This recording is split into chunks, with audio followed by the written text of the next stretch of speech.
yavuze nshuti bizasora iby'Imana yavuze nshuti bizasora byazari kumanywa cyangwa se ari nijoro bikanyura mu butayu mu muriro no mu ntambara nyinshi ariko ukomere kandi utuze umutima iby'Imana yavuze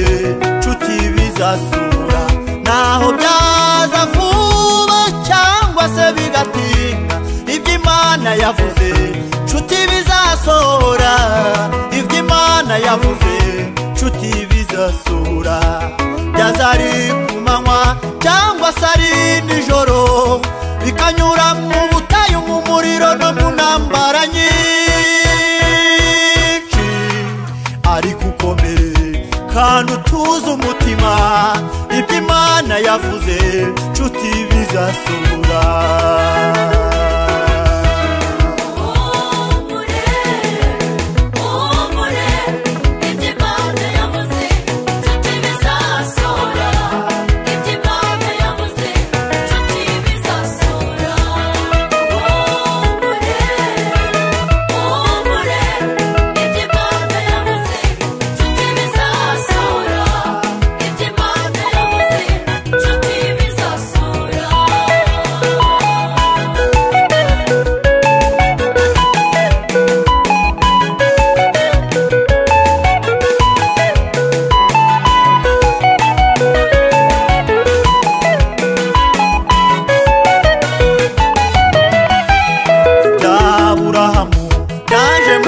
mirongo cyenda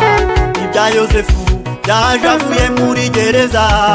ibya Dawidi byaje nyuma yo kuva mu ishyamba mbere yo kugera i Kanani ugomba kunyura mu butayu uri mugenzi uri mu rugendo afite ubutayu arimo kugenda nshuti komera si uko ibyawe byayinaniye ahubwo ni isaha y'Imana itaragera iby'Imana yavuze nshuti bizasohora ibya Aburahamu byaje mu myaka 90 ibya Yosefu byaje avuye muri gereza ibya Dawidi byaje nyuma yo kuva mu ishyamba mbere yo kugera i Kanani ugomba kunyura mu butayu uri mugenzi uri mu rugendo afite ubutayu arimo kugenda nshuti komera si uko ibyawe byayinaniye ahubwo ni isaha y'Imana itaragera iby'Imana yavuze nshuti bizasura